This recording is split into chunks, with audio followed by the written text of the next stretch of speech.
little bit of Jaylon Moore tape, just a little bit of quick things. You're going to see a lot of him versus Chris Jones specifically in this matchup in 9-5. You're going to see out there. Then you're also going to see a lot of him versus Jared Verse because I included some of the Rams matchup in that aspect of it. And really kind of pay attention. He has a really good anchor. He's able to kind of settle down against power. He's still a little bit susceptible, side to side. There are some guys that could beat him with some quick speed moves to the outside. A little bit of hand fighting. He has good hand placement, but sometimes can be out leveraged as well. And look, I specifically included the plays versus the best of the best because it's indicative just of how well he can perform versus really talented edge rushers, whether it's Chris Jones or Jared Verse, as far as that's concerned. And then one aspect of he was able to take some more aggressive sets for the Niners, and I hope that's something that he can bring over to playing against the Chiefs because I want him to continue to do so. I think we need to get better as far as our tackles at attacking these edge rushes rather than just allowing them to come to our chest as well, as far as that's concerned. But that one there versus Chris Jones, you see, obviously he allows Chris Jones to get a little bit inside, hits a little bit outside as far as Chris Jones with his hand placement. Jaylon Moore is there. You see that initial one on his bicep, and Chris is able to use a little bit of that leverage to get around the edge, but Jaylon Moore, stays in a little bit long enough just for Brock Purdy to get to the check down there. Yeah, I think he does a good job with his drop step, getting out there and being able to get pass rushers up the arc. Something that we I think both Wanye Morris and Suamataia kind of struggled with last year. Yeah, absolutely. And again, he's a good athlete, not a great athlete, and sometimes rushers can take advantage of that. But it's one of those things. And here he a little bit oversets, gets caught with a little bit off leverage, and Jones uses that swim move to get inside. Of course, right, the left guard ends up helping out a little bit there to slow him down though on the way to the quarterback. I mean, when he's in matchups like these against guys that you know are the best in the league, I think you gotta kind of have to play with some grace a little bit. Win some, you're gonna lose. Oh yeah, absolutely. Like that, boy. Chris Jones swiped his hands down there, was able to get out to the edge. Purdy got the ball out of his hands and a good job though. Is that Ronnie Bell? Is that who it was? Mm-hmm. Yeah, I think it was. KC, Ronnie. Yeah, shout out to Ronnie Bell. One thing I will point out here with Jared Verse, it has the ability to do a lot of different things as far as the pass rush is concerned. Extremely talented young player, like legitimately one of the most talented young players in the National Football League. Key thing about Verse is he is the Marshawn Lynch as far as defensive ends is concerned. He is really good at running through an MF's face, and he likes to do it over and over and over again. And I point that out because Jaylon Moore was somebody that didn't really fall too victim to that on a consistent basis as well. And I thought that was important to highlight that he was able to deal with that power effectively, and neutralize it on more often than not. Here he does a good job again, taking that initial punch, just pushing him up the arc there, giving Purdy a clean pocket to operate from. Going to see Verse here come from depth, and then try and get that bull rush working. And Moore just goes ahead and sits down in his anchor, neutralizes that pop. Put those hands back inside, way to front back. Good rep. Yeah, does a good job stalling out there. Go ahead, CJ. No, put his hands back in place. Because Verse did the same thing Chris did. Everybody's trying to fight for position. So his hands are initially inside. Then he just, not this play, but the one previously. But no, it's just a good job of sitting and replacing your hands. Gaining back the leverage. But we can go. Yeah. He just tries to swim. And again, he does have good hand placement. It's a little bit inconsistent, but he does make the most of it there. Here against Byron Young, not Byron Young, he tries a long arm, but just doesn't have enough momentum there. Going to get Verse here, kind of a little bit of a reduced set. Again, right to that bull, tries to use a little, not necessarily speed to power, but more power to speed in the opposite way. Tries to shake him off up top. And Jaylon Moore does enough just to push him around the arc, allow Purdy to step up and get the ball off. I'm trying to get back to the start of it. Yeah, there you go. Initial 2-hand push. Moore angers up to make sure it doesn't end up getting too far deep, and then has enough athleticism to push him around the edge there. Make him run that hoop. That's all you need. Yeah. Another reduced set. Yeah, I'm just glad that we got somebody at a swing tackle that can play and has good feet is a decent athlete to say since. So We killed that. making Well, we don't want.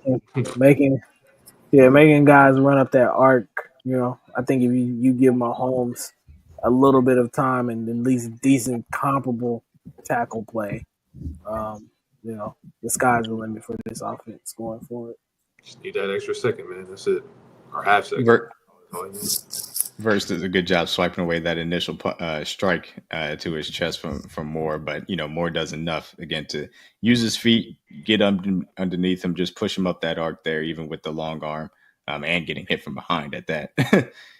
So that Verse, he gets a hands on Purdy, to be fair, but it just doesn't significantly affect the throw there, and is able to get that out to Jennings. Yeah. Verse again coming from depth here. Good punch, good sit. Yep. Again, just trying to use that power on the outside, and Moore does a good job kind of absorbing it, sitting down in that anchor, making sure it doesn't lose too much ground there. Yeah. Even on the inside move. This game was extremely ugly too. I remember this game. Oh, it was. Yeah, it was.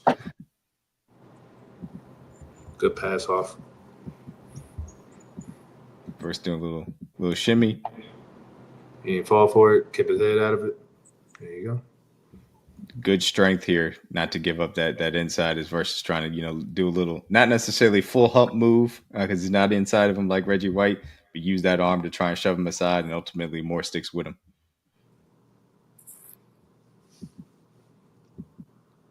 Again, versus trying to set him up for that power, just kind of sits in it and pushes him up the arc, and Purdy makes it a little fast. All good quality reps for Jaylon Moore. As I say, I don't expect spectacular things from him, but just if he can be a quality swing tackle, play to the side and just give us comparable tackle. Better than what we had last year. Absolutely. Yeah, and that's all I'm asking for. All we need.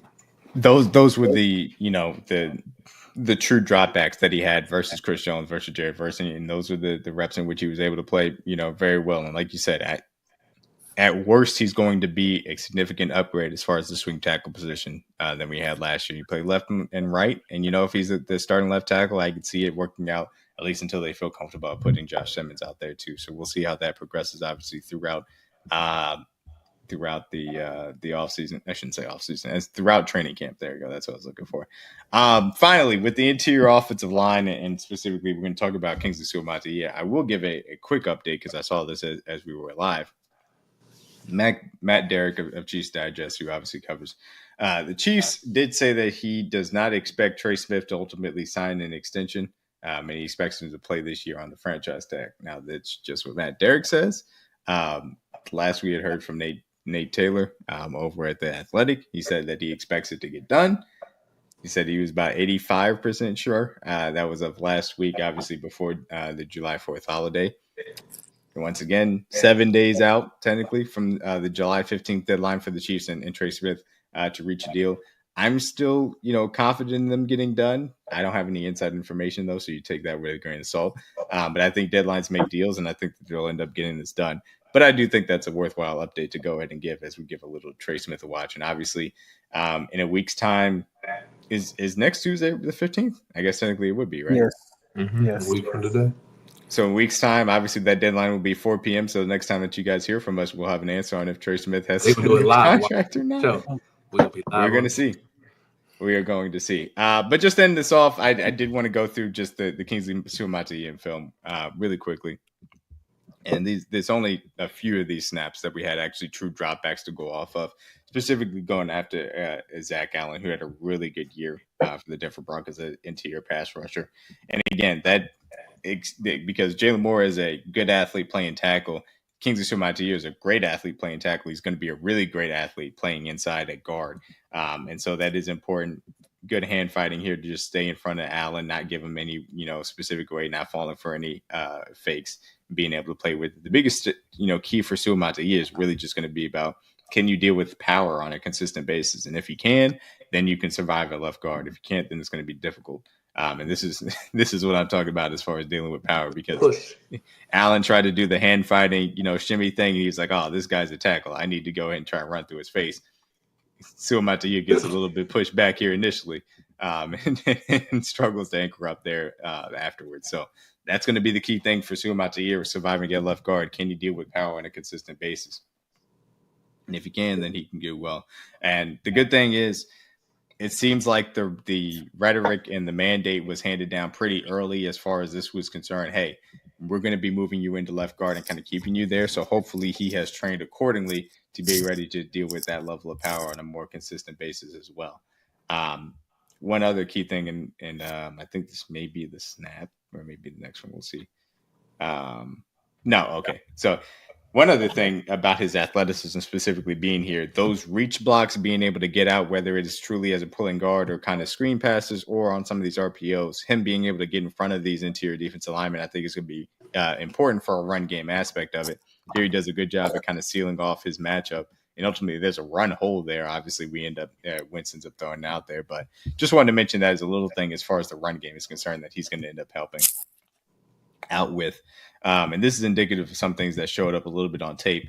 He did miss some of the stunt opportunities here. He sticks on Allen maybe a little bit too long, doesn't get out there. Obviously, Norzad is there inside to help out. And this is one of those things where having Creed Humphrey instead of Norzad will help, but also Norzad, I thought, had a pretty good game. Saw some good film from him.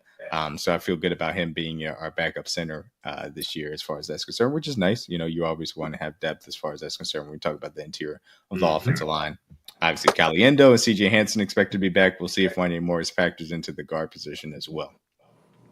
But ultimately, Suamataia has to get comfortable with dealing with those defensive stunts from an interior position rather than the tackle position.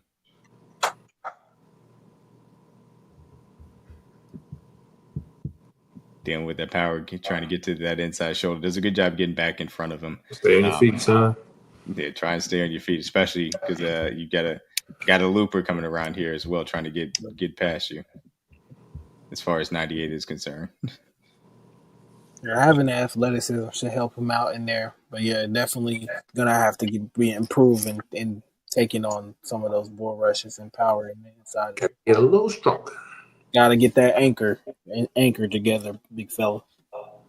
And again, the last few years here with Joe Tooney, Creed Humphrey, and Trey Smith, it's been an offensive line on the interior that's always provided really clean pockets for Patrick Mahomes to step up into and feel comfortable about.